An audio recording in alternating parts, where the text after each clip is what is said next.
আজ মাননীয় আদালত হাইকোর্ট বিভাগ বাংলাদেশে নিরাপদ এবং পানযোগ্য পানি পাওয়ার যে অধিকার সেটি আমাদের সংবিধানের ৩২ অনুচ্ছেদের অধীনে একটি মৌলিক অধিকার হিসেবে ঘোষণা করেছেন আদালত।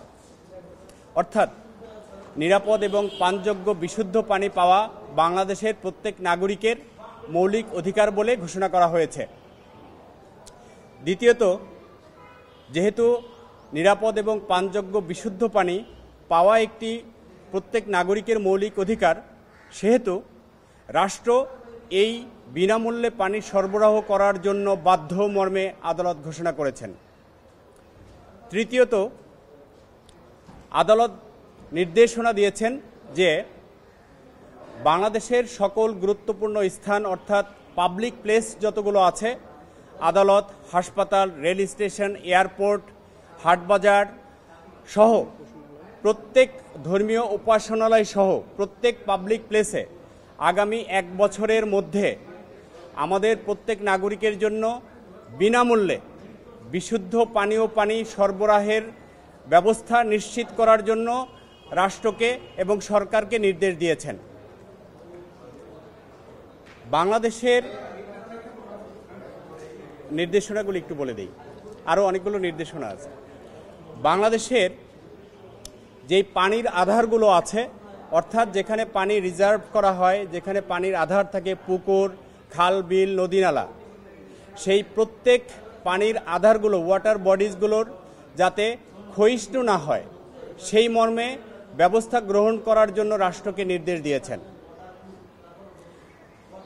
হাতিরঝিল মামলায় যে নির্দেশনা দেওয়া হয়েছে, তারপর তুরাগ নদীর মামলায়, সোনারগাঁয়ের মামলায় যে নির্দেশনা দেওয়া হয়েছে, সেই নির্দেশনাগুলো এই মামলার নির্দেশনার অন্তর্ভুক্ত হবে, এই রায়ের নির্দেশনার অন্তর্ভুক্ত হবে এবং সেগুলিও রাষ্ট্রকে পালন করতে হবে। বাংলাদেশের সকল নাগরিকের জন্য আগামী 10 বছরের মধ্যে সাশ্রয়ী মূল্যে নিরাপদ, বিশুদ্ধ এবং পানীয় পানি সরবরাহ নিশ্চিত করতে হবে, এই মর্মে রাষ্ট্রের উপরে মাননীয় আদালত নির্দেশনা জারি করেছেন।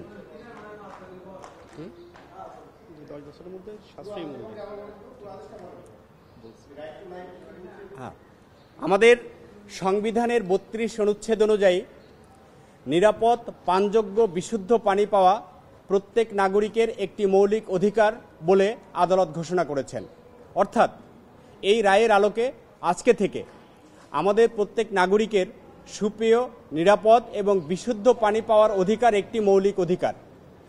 যদি এই মৌলিক অধিকার থেকে বঞ্চিত করা হয়, তাহলে এই রায়ের আলোকে আমাদের সংবিধানের ৩২ অনুচ্ছেদ অনুযায়ী যে কোনো নাগরিক বাংলাদেশে তার এই অধিকার বলবৎ করার জন্য রিট পিটিশনের মাধ্যমে আদালতের দ্বারস্থ হতে পারবেন। আরেকটি নির্দেশনা দেয়া হয়েছে যে এই আদেশটি অর্থাৎ এই রায়টি একটি চলমান রায়, কন্টিনিউইং ম্যান্ডামাস হিসেবে থাকবে, যাতে এর রায়ের প্রতিফলন হচ্ছে কিনা, রাষ্ট্র এই রায়টি সঠিকভাবে বাস্তবায়ন করছে কিনা সেটি দেখার জন্য একটি চলমান আদেশ হিসেবে থাকবে।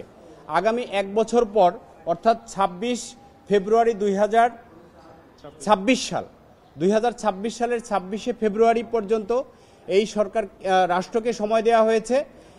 ওই আগামী বছর ২৬শে ফেব্রুয়ারি এই মামলাটি পরবর্তী আদেশের জন্য রাখা হয়েছে, ধার্য করা হয়েছে এবং ২৬শে ফেব্রুয়ারি ২০২৬ সালের মধ্যে রাষ্ট্রকে এবং সরকারকে অ্যাফিডেভিট ইন কমপ্লায়েন্স আকারে প্রোগ্রেস রিপোর্ট আদালতে সাবমিট করতে হবে।